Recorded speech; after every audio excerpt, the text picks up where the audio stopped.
ঈদুল আজহাকে সামনে রেখে ব্যস্ত সময় পার করছেন খামারিরা, পাশাপাশি জমে উঠেছে কোরবানির পশুর হাট।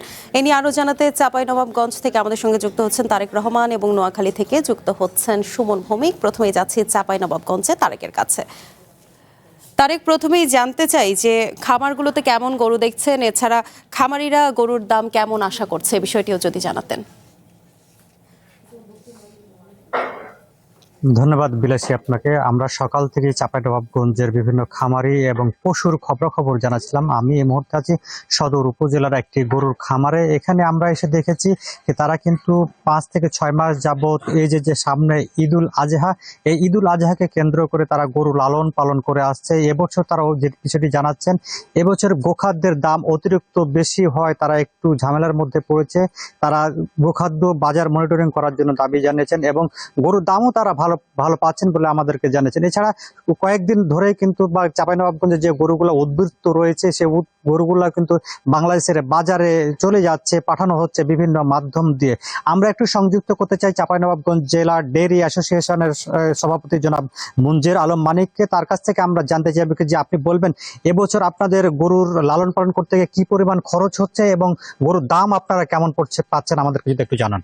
আসলে গরু লালন পালন করা বেশ কয়েক বছর ধরে খুবই কস্টলি হয়ে গেছে, আপনারা জানেন। বিশেষত করোনার পর থেকে আসলে পর্যায়ক্রমে গরুর খাবার অনেক দাম বেড়ে গেছে, সেটা আসলে কমেনি এখন পর্যন্ত। এটার সাথে কিন্তু আমাদের যোগ হয়েছে লেবার কস্ট। এখন এই সেক্টরে যারা কাজ করে আসলে খামারগুলোতে, আমরা খামারি যারা করছি, তা আমাদের যে টিমমেট আছে বা যারা কাজ করে গরুর খামার, তাদের বেতন কিন্তু অনেক বেড়ে গেছে। মানে অলমোস্ট ধরেন প্রতি বছর 20 থেকে 25% বাড়ছে। আর এর বাইরে তো খাবারের দাম জানেনই যে খাবারের দাম বেড়েছে, কিন্তু কৃষি বিভাগ যেমন কৃষিতে বিভিন্ন প্রণোদনা আছে বা ভর্তুকি দেয় সরকার, আমরা কিন্তু এভাবে এই ডেইরি বা আমরা যে গরু মোটা তাজাকরণ করি, এগুলোতে কিন্তু এই ধরনের কিছুই নেই। যেমন আপনি দেখেন আমাদের এই খামারটা বা এখানে আমরা বিদ্যুতের লাইন, আমরা দেশের মাংসের যোগান দিচ্ছি, দুধের যোগান দিচ্ছি, পুষ্টির যে ব্যাপারটা সেটা আমরা নিশ্চিত করছি, কিন্তু আমরা রাষ্ট্রীয়ভাবে কোনো কিছু পাই না। যেমন আমাদের এই বিদ্যুৎ বিলও কিন্তু দেখছেন যেখানে আছে সেখানে 14 টাকা করে ইউনিট বিল দিতে হয়। আমাদেরকে কৃষি মিটারও দেওয়া হয় না, ইভেন বাণিজ্যিকটাও দেওয়া হয় না, আমাদেরকে কমার্শিয়ালে দেওয়া হচ্ছে। এটা আমাদের উপর একবারে জুলুম। তো সবকিছু মিলে আসলে গরুর খামার টিকে থাকাই কিন্তু বেশ কষ্টকর। তারপর আমরা চেষ্টা করছি, বাট অন্য বছরের তুলনায় এবার একটু ভালো, একটু গরুর দাম ভালো আছে। এখন পর্যন্ত বাজার দর ভালো আছে, আমরা ভালো দাম পেয়েছি। কিন্তু করোনার পর থেকে যে ধরনের প্রতিকূলতা বা আমাদের যে কষ্ট চলছে আর কি, এইটা সরকার আসলে ব্যবস্থা নেওয়া উচিত। কিন্তু ভবিষ্যতে যদি খাদ্যের বাজার মনিটর না করা হয়, আমাদেরকে সুযোগ সুবিধাগুলো দেয়া না হয়, বাণিজ্যিক মিটার থেকে কৃষি মিটার যদি না হয়, তাহলে আমরা কিন্তু ভালো করতে পারবো না, এবং এটা ভবিষ্যতে বাংলাদেশের জন্য কিন্তু অ্যালার্মিং একটা ব্যাপার। তো এই ছিল আমাদের আসলে তথ্য। আসলে ধন্যবাদ। আপনি শুনছিলেন এখানকার যিনি ডেইরি অ্যাসোসিয়েশনের সভাপতি, তিনি যে বিষয়টি বলেন, স্থানীয় যে প্রাণী সম্পদ অধিদপ্তর আছে তারা তাদেরকে দেখভাল করেন না, অর্থাৎ তাদের যে ভর্তুকি দরকার সেটিও তারা দেয় না। আপনাকে যদি আমি একটু তথ্য যোগ করতে চাই, যে চাঁপাইনবাবগঞ্জে যে প্রায় অর্ধশত হাট রয়েছে, বাজার রয়েছে, সেই হাটগুলোতে কিন্তু সাপ্তাহিক হাট প্রতিদিন সকাল থেকে সন্ধ্যা পর্যন্ত গরু বা অন্যান্য পশু কেনা বেচায় জমে উঠেছে। তো এই ছিল আমার কাছে চাঁপাইনবাবগঞ্জ থেকে গরু নিয়ে সর্বশেষ পরিস্থিতি। ধন্যবাদ তারেক আপনাকে। এবার চলে যাচ্ছি নোয়াখালীতে, সেখানে আছেন সুমন ভৌমিক। সুমন, শুরুতে আপনার কাছে জানতে চাই যে হাটে ক্রেতাদের উপস্থিতি কেমন দেখছেন, এছাড়া পশুর দাম নিয়ে তারা কি বলছেন।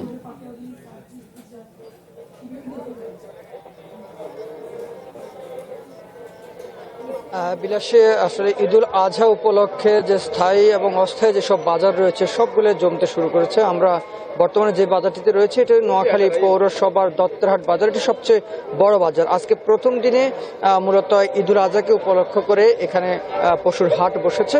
আমরা যখন আসলাম প্রায় ঘন্টাখানেক আগে, তখন আমরা এখানকার বাজারের দুই পাশে আমরা ঘুরে দেখার চেষ্টা করেছি যে আজকে যেহেতু প্রথম বাজার ঈদকে সামনে রেখে, সে হিসেবে ক্রেতা এবং বিক্রেতা উভয়ই মোটামুটি বেশ ভালোই আমরা দেখতে পেয়েছি। এখানে ছাগল এবং গরু রয়েছে। খামারিদের পাশাপাশি এখানে কিছু মৌসুমী ব্যবসায়ী যারা রয়েছেন তারাও কিন্তু এখানে গরু নিয়ে এসেছেন, এবং আমরা আশপাশে যে অন্য এক পাশে কিন্তু ছাগলের ব্যবসা হচ্ছে বা ওখানে বাজার বসেছে সেটাও আমরা দেখেছি।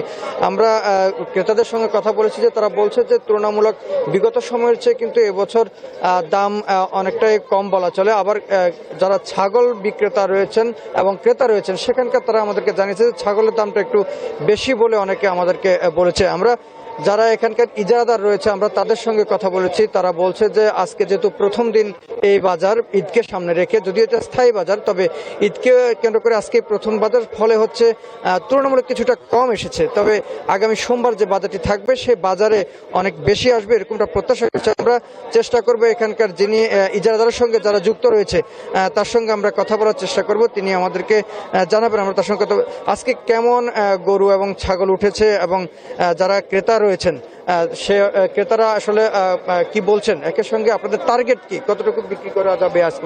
আজকে আলহামদুলিল্লাহ আজকে গরু উঠছে প্রায় 500 থেকে 600 পরিমাণ গরু উঠছে, বিক্রি হচ্ছে প্রায় 300 350 গরু বিক্রি হবে আমরা আশা করি, এবং ছাগল উঠছে প্রায় 500-র উপরে, ছাগলও বিক্রি হবে অন্তত 400-র উপরে। আচ্ছা, একটা কথা আমরা প্রায় সময় শুনি, সেটি হচ্ছে নোয়াখালীতে অনেক সময় বলে যারা বিক্রেতা রয়েছেন তারা অনেক সময় বিক্রি করার পর একটা সমস্যায় পড়েন টাকা পয়সা নিয়ে বা নিরাপত্তাজনিত বিষয়, সে বিষয়ে কোনো কিছু ব্যবস্থা করা হয়েছে আপনাদের দিক থেকে? অতীতে যে ধরনের সমস্যা হয়েছে আমরাও নিজেরাও দেখেছি। হ্যাঁ, বর্তমানে আমরা বাজার ইজারাদার, সেই হিসেবে আমরা অনেক বড় ধরনের আমরা পদক্ষেপ গ্রহণ করেছি। আমরা প্রশাসনকে জানাইছি, আমাদের প্রশাসনিক একটা ব্যবস্থা রাখছে, ওনাদের ফোর্স আছে মাঠের চারিদিকে, গরু ছাগলের হাটের চারপাশে আছে। কেউ যদি ক্রেতারা বা বিক্রেতা কেউ যদি কখনো কোনো সমস্যায় পড়ে আমাদেরকে জানায়, আমরা প্রয়োজনীয় ব্যবস্থা গ্রহণ করব। ধন্যবাদ। মানুষের শুনছিলেন নোয়াখালীর যে দত্তেরহাট যে বাজারটি রয়েছে সে বাজারের গরু বেচা কেনার যে সর্বশেষ পরিস্থিতি আমরা জানাচ্ছিলাম, সেটি জানছিলেন।